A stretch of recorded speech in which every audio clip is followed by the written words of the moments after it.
What's good, everyone? My name is Nigel. Um, for those of you who don't know who I am, I do a very brief introduction. I was born in Trinidad, moved to the UK when I was 15 years old. Um, suppose I got lucky, some would say, maybe. Um, but yeah, I moved to the UK when I was 15 years old. Joined the military at 19, the British military at 19. Served 4 years in the British military, then left, and I now currently work for the British royal family. I've been doing that for the last 5 years, but in essence, I've worked in um, in that world without giving away exactly what I do. I've worked in that world for the last 20 years. Um, Nonetheless, being a Trinidadian, someone who was born in the Caribbean, those of you who know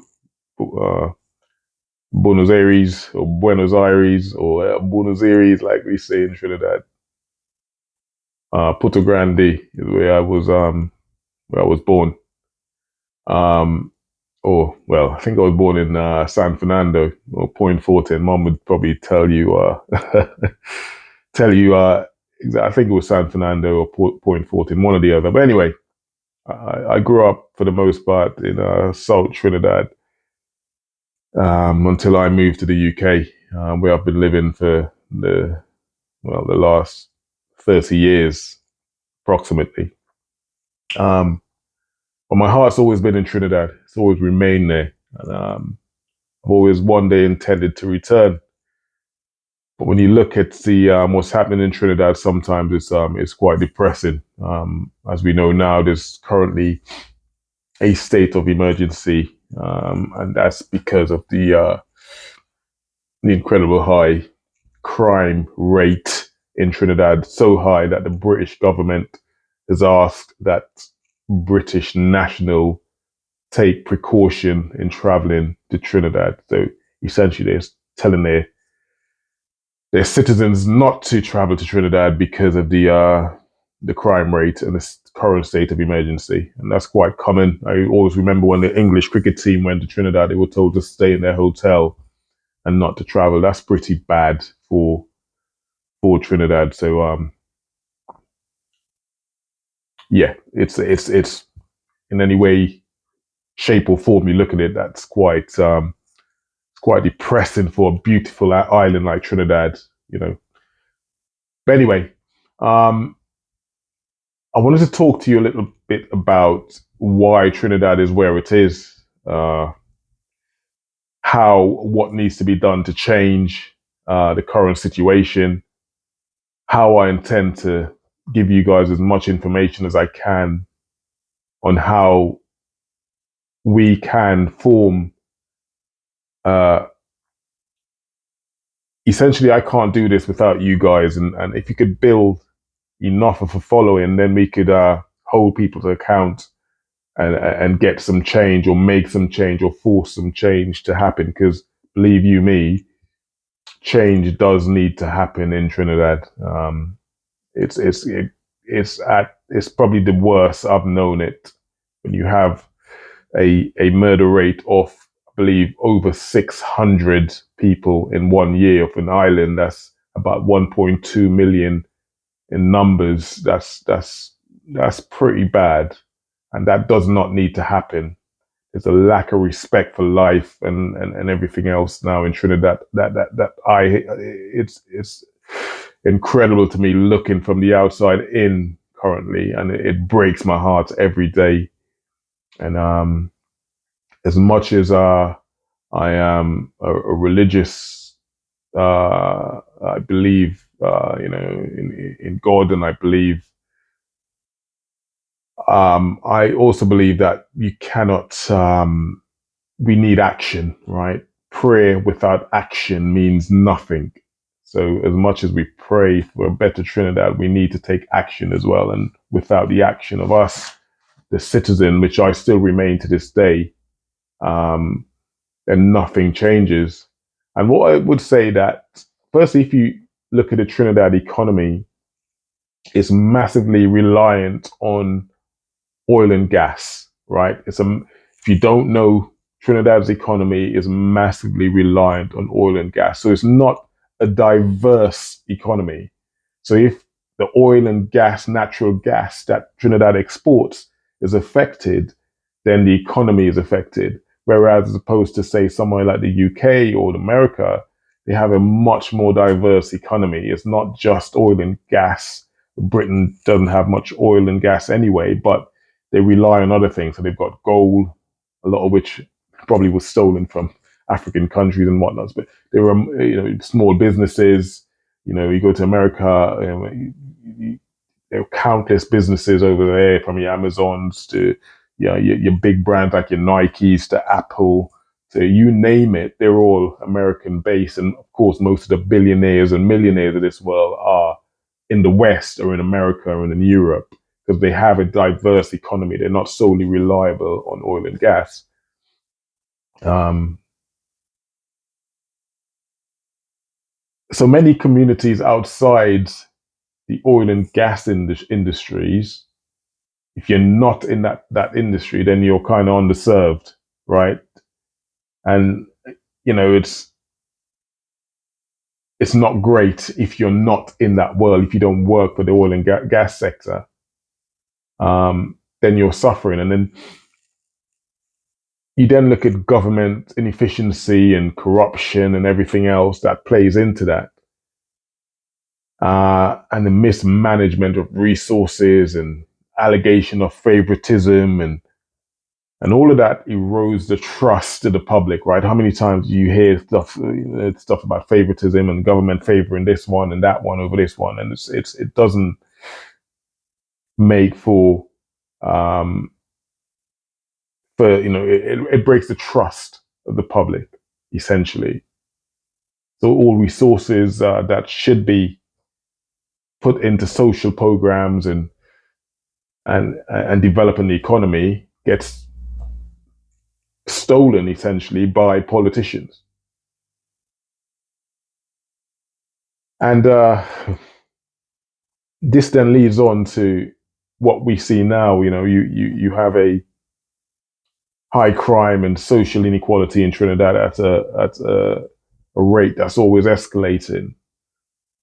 And if your business looking from the outside in as Trinidad as a place to invest, when you look at, in particular, the violent crime rates and how the amount of murders that happen a year, how violent the country is, you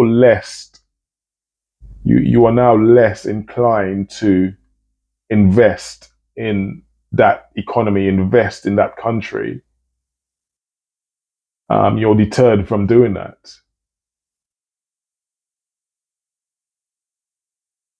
And that's not good for Trinidad.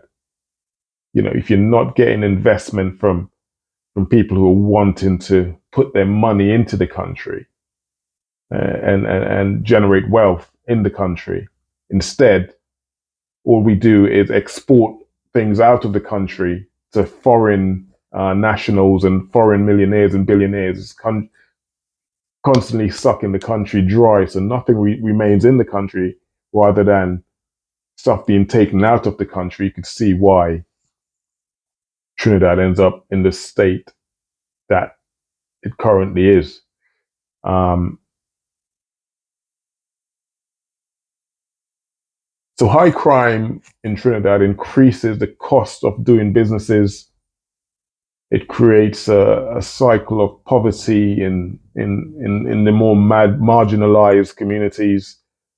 It's a lack of access to quality education, training, and it limits the sort of upward mobility of the citizens. If you're not being educated properly, you're not being trained properly, you go to school, or you go to secondary school, or whatever, and you're leaving not being trained properly, or you're leaving with a qualification that doesn't align with the job market, or you're leaving with a qualification that doesn't allow you to get a job,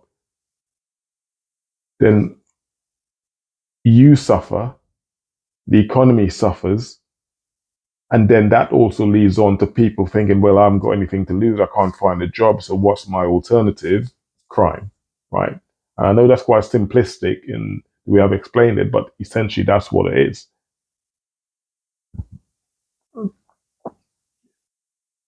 So where is there poverty despite the wealth in Trinidad? Where is the poverty? How does this work?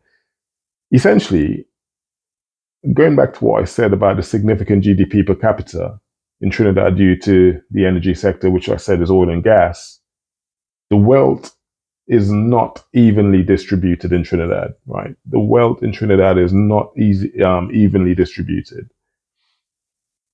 So you have economic gains from oil and gas that are concentrated in the hands of a few, right? So all of the economic gains from the exportation of oil and gas is controlled by a few individuals. Um, Leaving the citizens, the normal citizens, for want of a better word, excluded from the benefit that the country has to offer. So, and on top of that, like I said, the economy is not diverse in any way, shape, or form. So for things like agriculture, manufacturing, tourism are massively undeveloped in Trinidad, which restricts opportunities for growth. So agriculture should be huge in Trinidad. Manufacturing should be massive in Trinidad. Tourism for such a beautiful island should be huge in Trinidad, but it's massively undeveloped. So the reliance on oil and gas becomes even more. As we totally rely on oil and gas, it's not diversified enough. It's not diversified enough, the economy in Trinidad. So this leads on to other things. You can see why, you know, any economy that's relying on essentially two things, which is oil and gas, once that hit goes down, and as we know, you look at countries like Saudi Arabia and Dubai, which has an unlimited amount of oil, they are realizing now that this at some day, some time, or at some point, the oil is going to run out. So they're diversifying their economy. Tourism is huge over there now. They're building the infrastructure to so they're not 100% reliant on the oil industry, the oil sector, and that makes complete sense.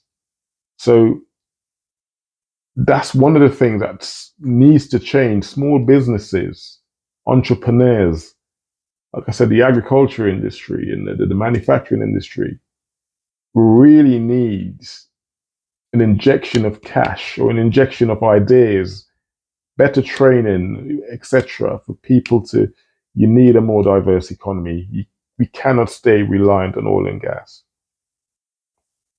Now, as we know, there's a state of emergency in Trinidad right now as well, where you know police could essentially have been given authority to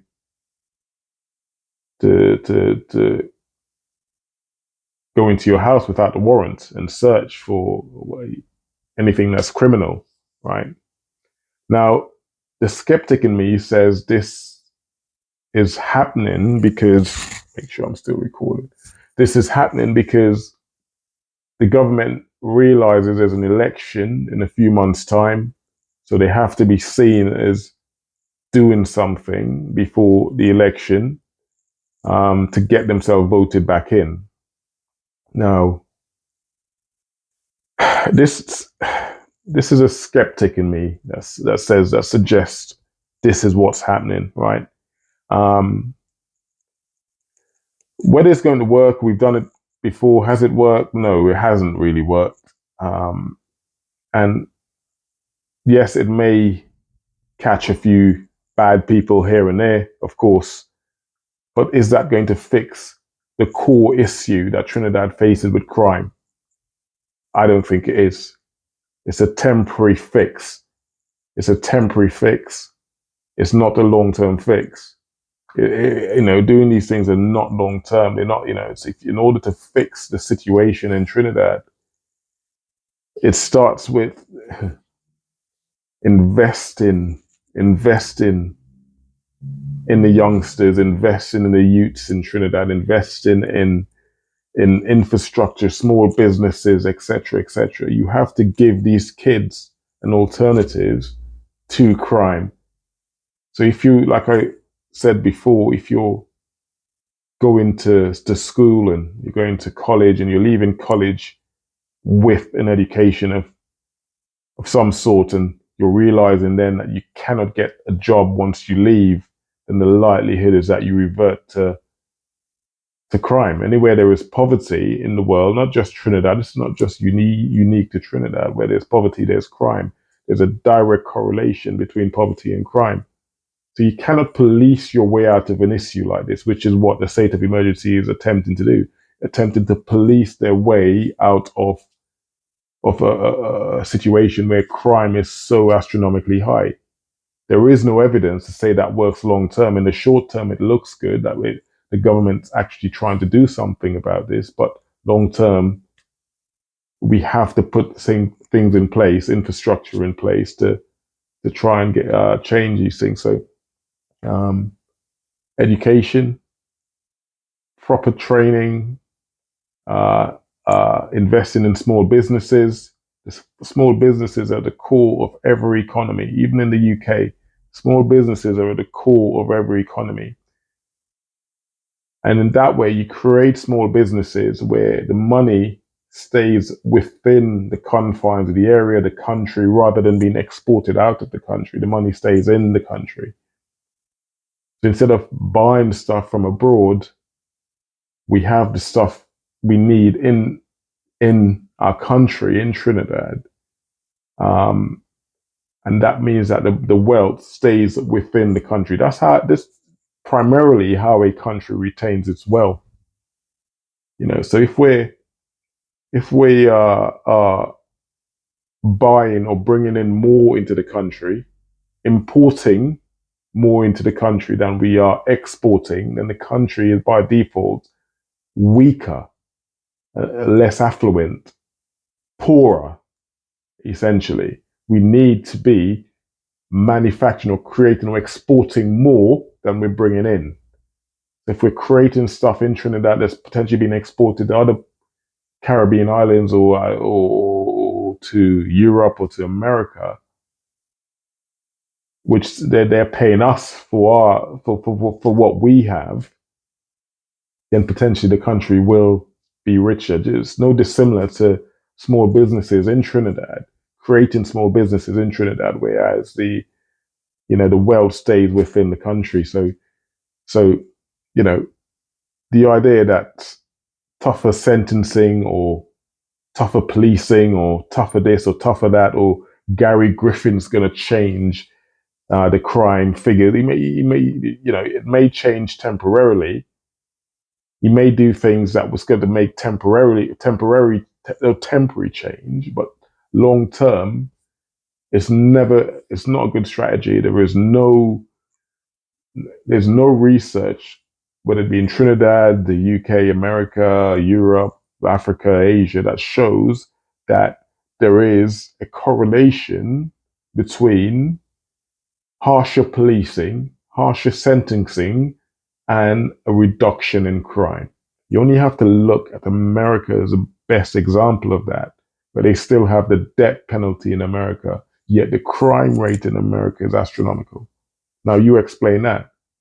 They're harsher in America in terms of policing than they are in the UK, yet the American crime rate is substantially higher than it is in the UK. So the correlation between sentencing and crime doesn't really add up.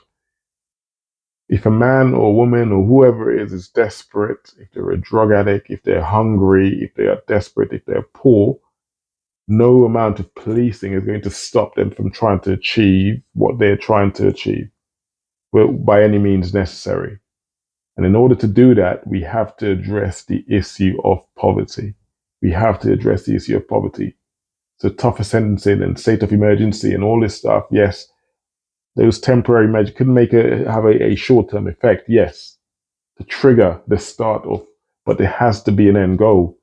We can't have a state of emergency for 10 years. You can't have it for the rest of our lives in Trinidad.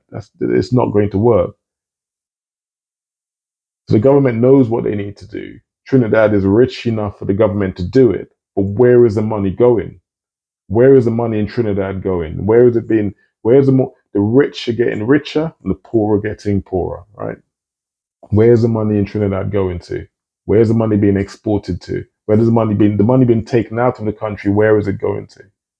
And what you have is politicians who are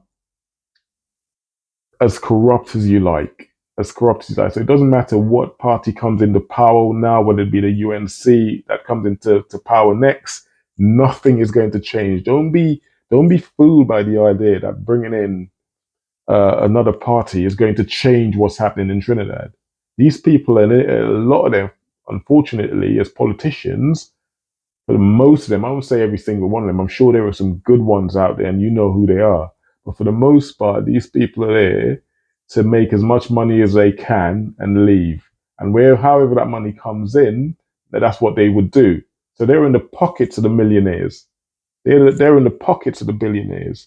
Because if you're being paid, if government's paying you as a politician to earn, say, I don't know what a politician earns in Trinidad, but a billionaire comes in and says, well, if you could do this for me, if you could help me, if you could help me to, yeah, or lower the tax for millionaires or billionaires, if you could get me to, help me to get what I want out of Trinidad, to export a bit more oil or a bit more gas or however, what that politician would be tempted because they're in a position to do that, to make those decisions.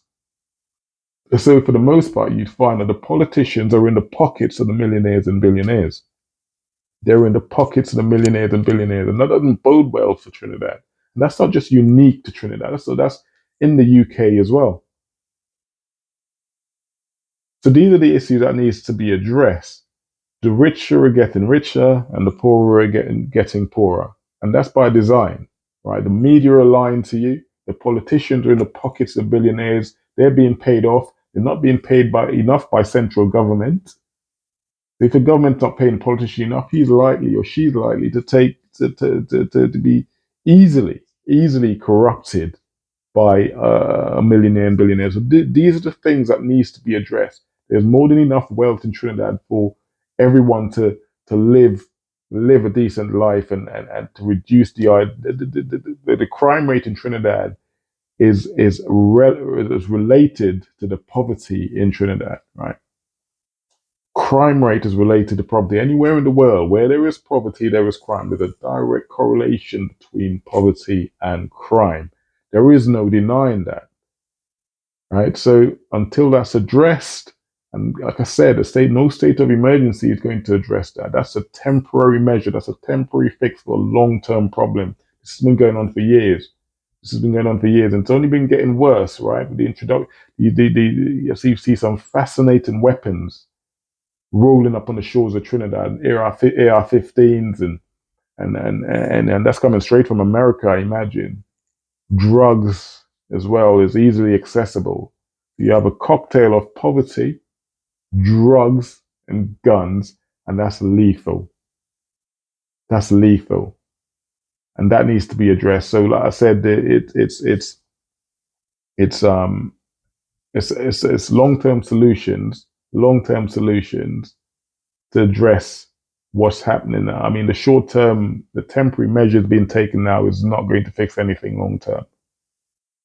Anyway, that's it for my first video. I hope you guys understood what I've had to say. Started off a bit slow, but the intention is to do a bit more every week, get more people to follow us, and together we could hold politicians, the millionaires and billionaires in Trinidad to account. But the only way we could do that is if we work together. We have to work together. We have to, And if you could create something here that could help us to work together, then we could start pushing ideas and building a better Trinidad. But I hope you guys heard what I had to say, and see you guys on the next video. Catch you. Peace.